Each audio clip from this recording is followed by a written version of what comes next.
Mesdames et messieurs, après ce très juste et très profond exposé de notre ami Michel Maffesoli, moi je vais, comme conférence de conclusion, essayer d'avancer quelques notions préliminaires, ce qui est un paradoxe, mais peut-être qu'on aura l'occasion une autre fois d'entrer plus avant.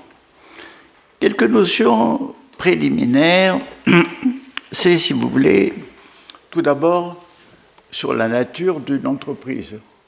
Une entreprise produit des biens, produit des services, et on pense que sa finalité, c'est cette production de biens et de services.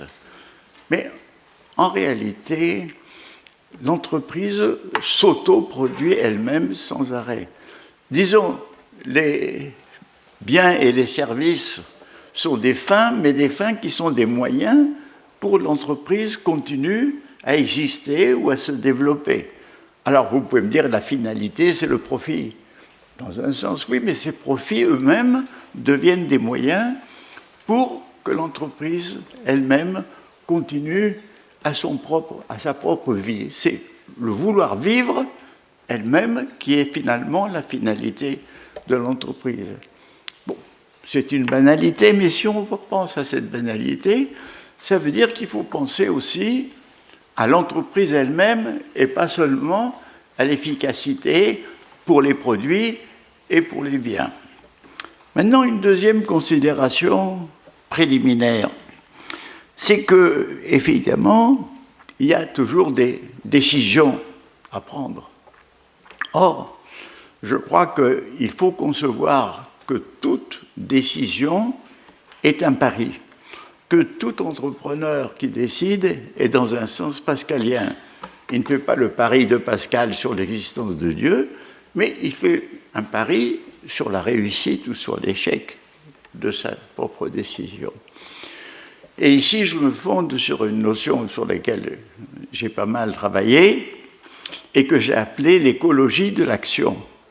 L'écologie de l'action, ça signifie que quand vous décidez une action, celle-ci entre dans un milieu social, historique, économique, et elle va commencer à échapper au désir de celui qui agit pour entrer dans un jeu d'interaction ou d'inter-rétroaction qui vont en modifier le sens et parfois le détourner complètement.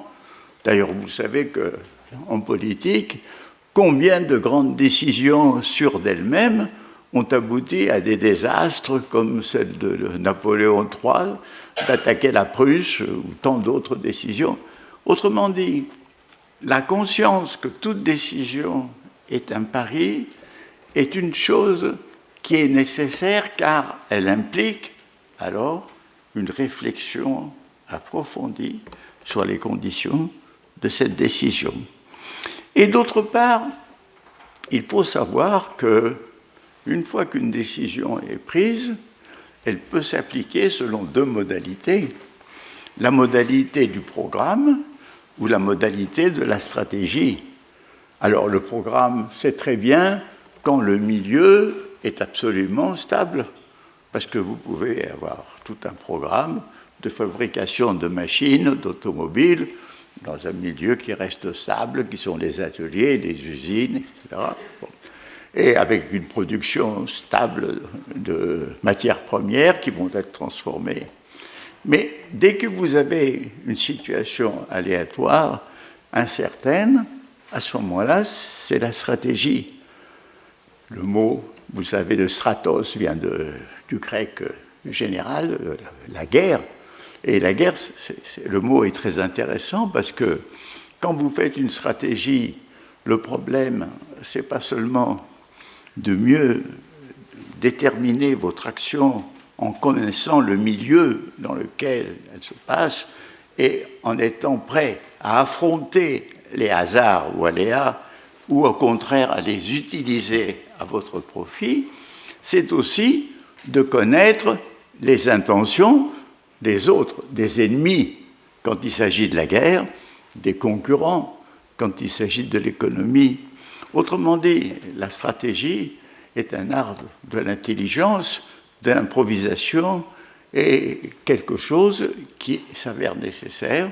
Mais partout où l'on peut faire programme, on fait programme, mais il faut savoir qu'il y a des conditions où il faut abandonner tout programme et être capable de modifier l'action, et si elle retombe sur la tête, de l'abandonner, comme ces fusées qui parfois prennent un mauvais chemin au Cap Canaveral et qu'on est obligé de détruire. Alors, cela étant dit, je vais arriver au problème de l'organisation. Là aussi, je vais être très général, bien que je pense aussi à l'entreprise, mais c'est parce que les organisations complexes sont fondées sur la spécialisation, sur la hiérarchie et sur une organisation et sur une centralisation de la décision, voire de l'organisation. Ce sont trois choses que l'on remarque même dans la nature, puisque nous-mêmes, nous avons des cellules spécialisées, nous avons des organes multiples, nous avons une hiérarchie par rapport du cerveau par rapport aux membres et qui nous obéissent, etc. Nous pensons que nous voyons que centre, hiérarchie. Bien entendu, dans la nature, il y a d'autres formes. Nous avons une forme que nous avons héritée de notre animalité mammifère, où nous sommes des animaux avec des têtes, avec des membres, avec des organes, mais vous avez des végétaux, par exemple, n'ont pas de cerveau, n'ont pas de tête, et pourtant ils ont une capacité d'organisation, de connaissance du milieu, de se défendre, de chercher... Et même, ils ont inventé la captation de l'énergie solaire que nous n'avons pas pu inventer par l'assimilation chlorophyllienne. Vous avez d'innombrables organisations sans tête. Vous avez, Michel a parlé des écosystèmes. Un écosystème dans la nature, c'est fait de la rencontre coopérative ou conflictuelle de plusieurs espèces de conditions géophysiques. Et pourtant, il y a une régulation qui se maintient à travers ces conflits et ces coopérations.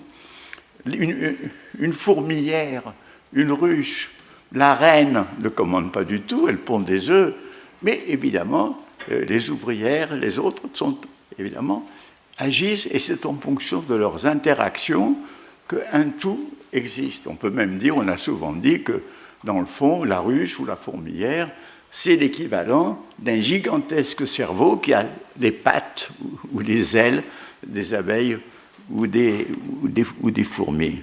Bon. Cela étant dit, c'est pour vous dire que l'organisation, elle est très spécifique à nous, ou à nos entreprises, etc. Et c'est assez intéressant.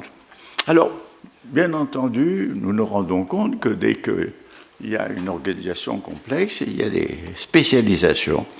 Seulement, l'avantage de la spécialisation, et on l'a vu aussi dans les sciences, c'est de faire avancer le savoir sur un certain nombre de points bien circonscrits, mais nous avons vu qu'à un moment donné, toujours dans les sciences, les connaissances compartimentées n'arrivaient pas à se lier les unes aux autres. Et dans tous les grands problèmes, qui sont des problèmes qui nécessitent la collaboration des connaissances diverses, on est de plus en plus aveugle et démuni. Donc, si vous voulez, il faut que... Alors, vous me dites, bon, il y a les spécialistes, et puis il y a les généralistes, il y a ceux qui sont au-dessus, il y a les conseillers, il y a les... Bien entendu. Seulement, on peut se demander aussi si, je pense aussi par exemple aux sciences, on ne peut pas demander aux scientifiques hyper spécialisés d'avoir un minimum de culture sur ce qui n'est pas leur domaine, qui n'est pas seulement le domaine de la science, par exemple, que le généticien ne connaisse pas seulement le reste de la biologie, mais qu'il ait un peu une culture plus générale qui peut toujours l'aider. Nous savons qu'aujourd'hui, parfois on demande, les entreprises cherchent non plus des polytechniciens, mais parfois des normaliens, des gens qui ont, je ne sais pas, une culture philosophique ou littéraire, parce qu'ils sont capables de se mouvoir sur plusieurs niveaux. Cela dit, il est intéressant que la spécialisation puisse être liée à une polyvalence. Et aussi, il est intéressant de noter qu'il y a des limites à l'hyperspécialisation. C'est les fameuses, elles sont anciennes, ces enquêtes Hawthorne de 1930 aux États-Unis, qui étaient faites sur des ouvriers spécialisés sur machines, qui, comme dans les films de Charlie Chaplin, faisaient automatiquement toujours le même geste. Et finalement, on s'est rendu compte que ce type de travail conduisait à des accidents de travail, à des maladies, à de l'absentéisme. Finalement, que l'efficacité mécanique que demande l'hyperspécialisation aboutit à une contre-efficacité parce que, on revient à ce que disait Michel, on n'est pas des instruments. L'homme n'est pas une machine triviale. Qu'est-ce que c'est qu'une machine triviale? C'est une machine dont on connaît les outputs quand on connaît les inputs. C'est-à-dire c'est une machine totalement déterministe. Mais pas du tout. Vous donnez tel ordre et vous pouvez obtenir une révolte et pas du tout l'obéissance. Et vous pouvez obtenir aussi une tricherie.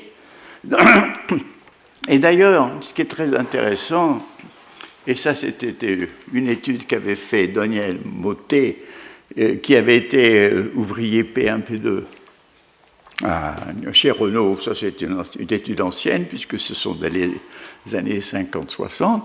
Et ce qui était intéressant, c'était que dans son atelier de fabrication de machines-outils, il y avait des ordres très stricts, évidemment, de la maîtrise, mais avec ses amis, ils s'arrangeaient pour se confier mutuellement des tâches pour que l'un puisse aller prendre un verre, fumer une cigarette dehors, etc.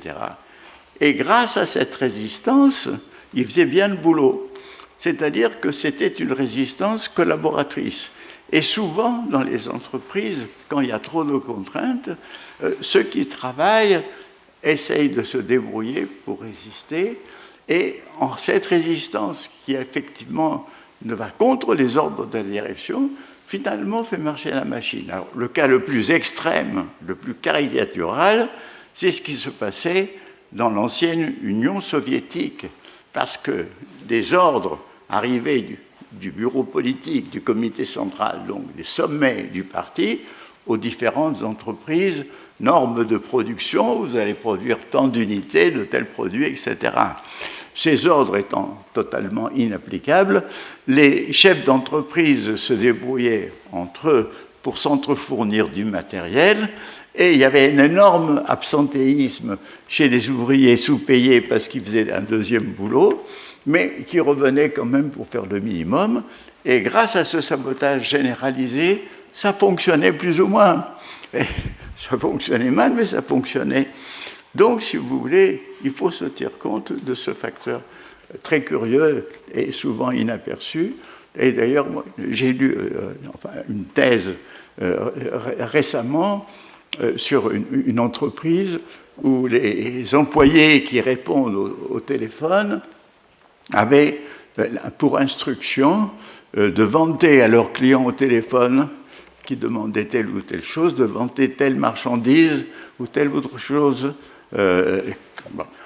Et ces employés, pensant que ces marchandises n'étaient pas du tout les meilleures, mais qui étaient celles dont le stock devait être liquidé, etc., une partie d'entre elles obéissait le cœur lourd, et une autre partie ne disait pas aux clients ce qu'il fallait dire, disait autre chose. Bon, cette parenthèse dite, c'est que nous devons voir le problème de la contrainte. À un moment donné, la contrainte, elle échoue à ce qu'elle veut obtenir. Mais bien entendu, tout système produit des contraintes, comme de même il produit des émergences, c'est-à-dire des qualités particulières, et il faut voir le dosage entre les uns et les autres. Maintenant, j'en viens au problème. Alors donc, le problème des spécialisations doit être un peu repensé dans chaque cas, selon les cas particuliers, et ne doit pas être clos. C'est-à-dire que même ceux qui sont spécialisés doivent être mis au courant de ce qui peut se passer ailleurs. Et j'en viens avec le problème de la hiérarchie. Le mot hiérarchie a deux sens. Il a un sens sociologique, disons, c'est un niveau supérieur où on donne des ordres au niveau inférieur. Et il a un sens systémique, c'est-à-dire c'est un niveau d'intégration des données qui viennent des éléments inférieurs où ces données sont elles-mêmes pensées, réfléchies, aboutissent à des synthèses et à ce moment-là permettent une évolution. Ainsi, un système hiérarchique du point de vue systémique est un système extrêmement pertinent. Bien entendu, il s'accompagne aussi de la hiérarchie au sens sociologique, c'est-à-dire on donne des ordres. Seulement, à ce moment-là, il convient que les ordres ne soient pas seulement faits pour être exécutés, mais que les données acquises au niveau supérieur soient aussi données aux niveaux inférieurs pour que ceux-ci aient une connaissance, car plus on connaît au niveau inférieur et spécialisé les données, les éléments de fonctionner de l'entreprise, mieux l'entreprise va fonctionner.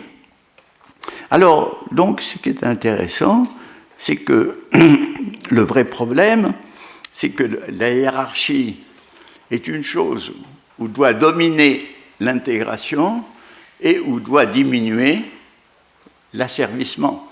C'est une notion qui oscille entre ces deux polarités.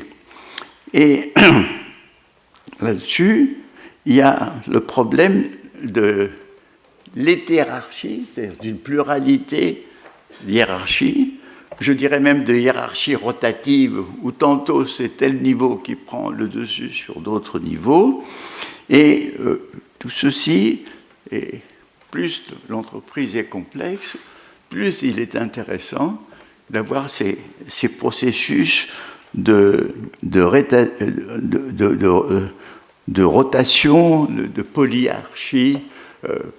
Nous-mêmes, disons, dans nos organismes, nous n'avons pas de vraie hiérarchie, mais enfin, il y a des moments où pour nous, c'est la digestion, c'est le foie, c'est la rate qui sont majeurs parce que nous avons trop mangé ou trop bu, ou parfois, ça n'a plus aucun rôle, c'est la respiration parce que nous sommes à 5000 mètres d'altitude et que nous étouffons.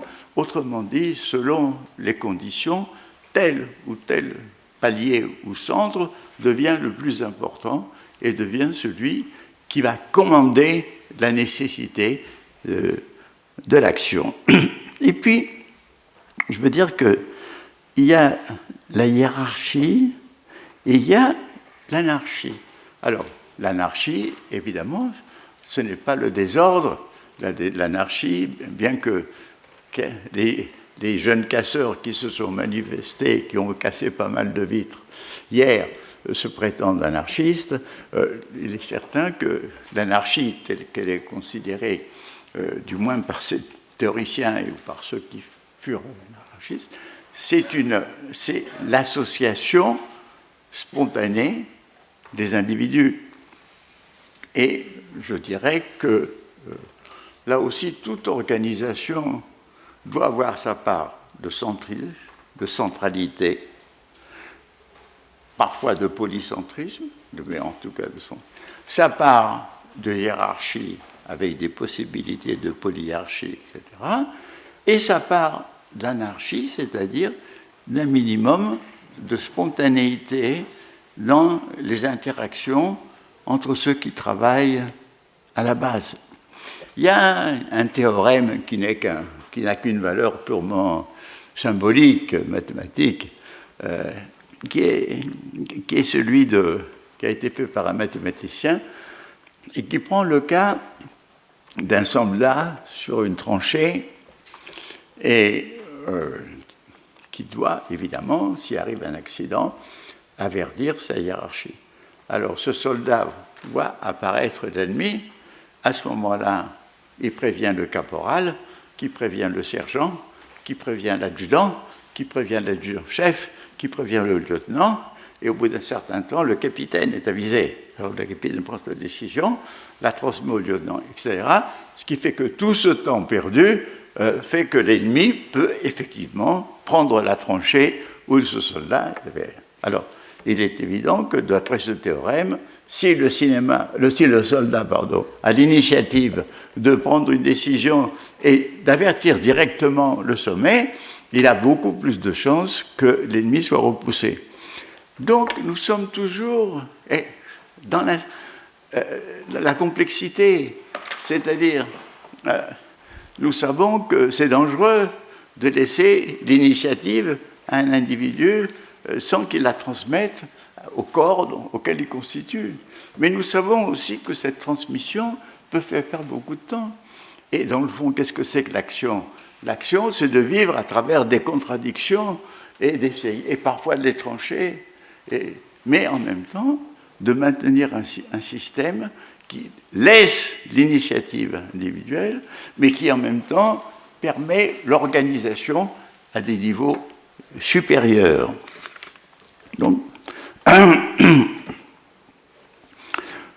Donc voilà. Alors, prenons maintenant un problème.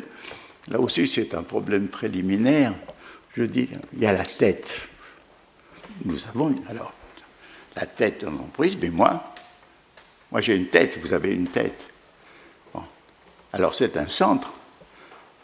Mais maintenant, toutes les études sur le cerveau nous montrent que le cerveau est une machine absolument polycentrique. Pourquoi ? Alors, premièrement, vous connaissez la théorie de MacLean qui dit qu'on a 3 hiérarchies de cerveau. Il y a d'abord, nous avons le cerveau reptilien, celui de la peur et de l'agression. Nous avons le cerveau mammifère, celui de l'affectivité et d'un minimum d'intelligence. Et puis nous avons le lobe frontal, proprement humain. MacLean, quand il a fait sa théorie, il a cru que ces 3 cerveaux étaient séparés, isolés les uns les autres. Et aujourd'hui, les neurobiologistes, ils savent très bien qu'il y a des interactions permanentes, que ces 3 cerveaux fonctionnent en interaction permanente, et ce qui fait que souvent, sous le coup d'une émotion, nous réagissons de façon reptilienne. Bon. Alors, et il y a aussi les 2 hémisphères. Vous avez l'hémisphère droit et l'hémisphère gauche. L'un est supposé, l'un qui est analytique, qui donc a été appelé abusivement l'hémisphère masculin, et qui est formel, qui est capable de calcul, de données, et l'autre qui est global et sentimental, qu'on appelle l'hémisphère féminin. Mais qu'on soit homme ou qu'on soit femme, les deux fonctionnent plus ou moins ensemble. Il y a certaines personnes qui sont plus émotives, plus sentimentales, plus globales, d'autres plus analytiques, plus froides, etc. Et voilà. Alors, quand nous voyons que cette machine centrale est elle-même polycentrique et fonctionne avec 100 milliards de neurones qui sont liés par des synapses d'une façon incroyable, alors on peut dire que cette idée que même que finalement toute cette machine apparemment folle, désordonnée, finalement réussit à agir de façon synthétique et produire un centre. Mais même notre centre n'est pas centralisé. Et c'est ça, je crois, qui est extrêmement important. Donc, alors, une organisation qui est uniquement... Enfin, vous savez très bien, la vieille entreprise, son modèle, c'est la caserne. C'est la contrainte, c'est l'automatisation, c'est la robotisation humaine, l'instrumentalisation. Et que l'entreprise nouvelle postmoderne, dirait Michel, l'entreprise moderne doit se fonder sur d'autres principes, c'est-à-dire sur la coopération, sur l'empathie, sur l'amitié, sur la compréhension mutuelle, etc. Car il y a effectivement l'illusion est de croire que tout doit obéir au calcul et bien entendu que tout doit viser le profit maximum. Or, ce sont des idées qui, le calcul finalement, occulte la plupart des réalités vécues par les humains, parce qu'on ne peut pas calculer ni la joie, ni le mécontentement, ni le malheur, ni le bonheur, ni tout ce que nous vivons. Donc, autant il faut céder du calcul, autant il faut l'utiliser, autant il faut penser que le profit est une nécessité, mais la maximisation peut elle-même conduire au vice de ce qu'on appelle aujourd'hui la compétitivité, qui consiste à appliquer mécaniquement sur un nombre de plus en plus limité de travailleurs, salariés et autres, des contraintes de plus en plus lourdes de façon à réduire les coûts. Et en même temps, ce système ne les réduit pas nécessairement et en plus provoque ce chômage que par ailleurs on essaye de lutter. Alors, voilà le problème. C'est comment combiner des nécessités qui sont antagonistes et en même temps nécessaires les uns les unes aux autres. Et tout ceci en pensant que si ceux qui sont dans une entreprise ont un minimum de responsabilité, sont considérés qu'avec un minimum de considération, sont reconnus. Vous savez que là aussi, ce mot « reconnu » est un très beau mot dont d'origine est le philosophe Hegel qui a dit qu'un besoin humain fondamental est le besoin de reconnaissance. Ce besoin de reconnaissance est absolument fondamental et en même temps, c'est un besoin qui tente à être négligé aujourd'hui. Pourquoi, disons encore récemment, quand on se rencontrait dans le couloir d'un immeuble ou dans la campagne, « Bonjour monsieur, bonjour madame », au lieu de passer sans rien dire. Si vous passez sans rien dire, c'est que l'autre n'existe pas, il est transparent, c'est fini. Mais si vous dites « monsieur, bonjour madame », vous le reconnaissez comme être humain, comme vous. Or, ce qu'on appelle la courtoisie n'est pas simplement un luxe qu'il faut appliquer comme un surplus, c'est un minimum vital nécessaire. Chacun a besoin d'être reconnu et il y a une tristesse dans la quand des habitants d'un même immeuble se retrouvent dans un ascenseur sans se parler, sans se regarder, sans se connaître. Moi, je me souviens même d'une époque à Paris où l'on se parlait dans le bus, où on se parlait dans le métro, où on se parlait dans les rues. Bon. Donc, si vous voulez, une entreprise joue le rôle de la reconnaissance est aussi quelque chose de capital. Nous sommes, je le répète, nous sommes des machines, mais nous sommes des machines non triviales. Nous sommes des machines où l'inattendu arrive. Nous sommes des machines capables de créativité. Nous sommes des machines capables de faire des bêtises. Nous sommes des machines, voilà, c'est la non-trivialité qui nous caractérise, et bien que par ailleurs, mon corps soit une machine formidable, parfaite, qui fonctionne merveilleusement dès que j'avale une bouchée qui commence à se renduire de salive, qui va passer dans mon tube digestif, qui va s'induire de suc gastrique, et tout un processus formidable va faire en sorte que cette nourriture va me nourrir et va me permettre de vivre. Nous sommes des machines absolument incroyables, mais ces machines-là, ce n'est pas du tout le même type que les machines que nous créons. Peut-être qu'un jour, les robots que nous créons auront une certaine conscience, une certaine existence, je ne sais pas du tout, mais pour le moment, c'est nous. Bon.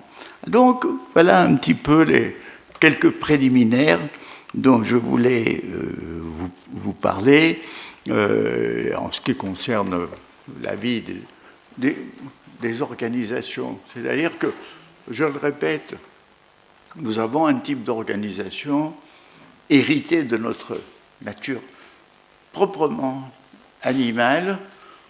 Nous avons une tête, nous avons un cerveau, et c'est ça qui est important, et qui n'est pas seulement important pour contrôler ou commander, mais qui est important aussi chez le moindre des travailleurs, chez le balayeur, tout le monde, on a tous cerveau, même le travailleur spécialisé, il a ce cerveau, il a cette capacité de réfléchir. Bon, nous avons ça, et donc il faut penser que ce n'est pas seulement un seul cerveau capable de déterminer ce que font les autres dénués de cerveau, mais de penser que ce sont des interactions entre cerveau et esprit. Là aussi, il y a une idée très importante, puisque l'esprit, alors, vous savez que beaucoup de neurologistes, de scientistes comme Changeux, ils disent que l'esprit, ça n'existe pas, il n'y a que le cerveau.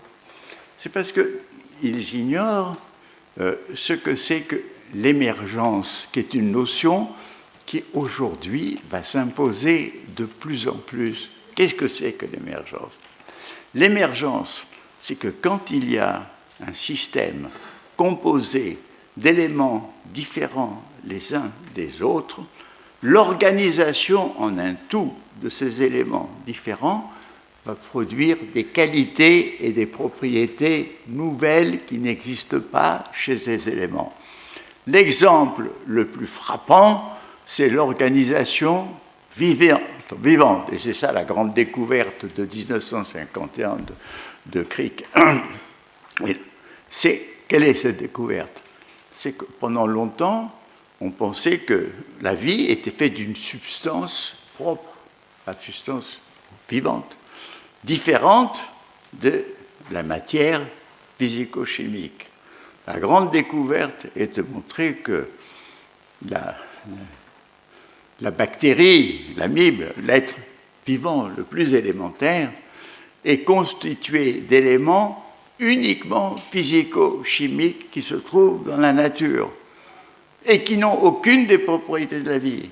Les propriétés de la vie viennent quand une organisation complexe de ces éléments, notamment de protéines et de nucléotides, d'éléments très divers et très variés et s'entrecombinant, produit ces qualités qui sont des qualités cognitives, des qualités de mouvement, la capacité de s'auto-reproduire, la capacité de s'auto-réparer. C'est-à-dire, ce qu'on appelle vie, ce sont toutes ces propriétés que nous avons grâce à cette organisation. Et elles ont émergé. Et il faut savoir que l'émergence, c'est ça. Vous avez des éléments, si vous ne voyez que des éléments de base, vous ne comprenez rien. Ça a été l'erreur de la pensée qu'on appelle réductionniste. On croit qu'on comprend un tout parce qu'on comprend ces éléments élémentaires. Pas du tout. Le tout, il fait émerger des qualités propres qui n'existent pas dans les éléments particuliers. Donc, voilà une notion qui peut nous aider un peu dans la vie en général, comme dans la vie de l'entreprise. Merci de votre attention, mesdames.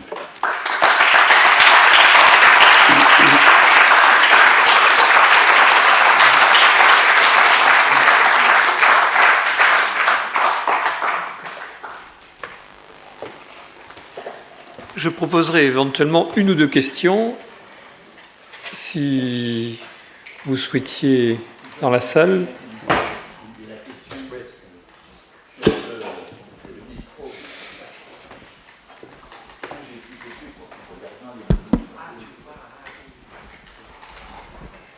Oui, merci de ces deux conférences. Je voulais poser une question à Michel Fassoli. Dans cette évolution du postmoderne, je voudrais savoir la place que vous accordez à la science. À la science. dans ce monde qui est justement d'une infrastructure, d'une superstructure qui pourrait redévelopper l'infrastructure, quid de la science? Ça, je ne sais pas trop.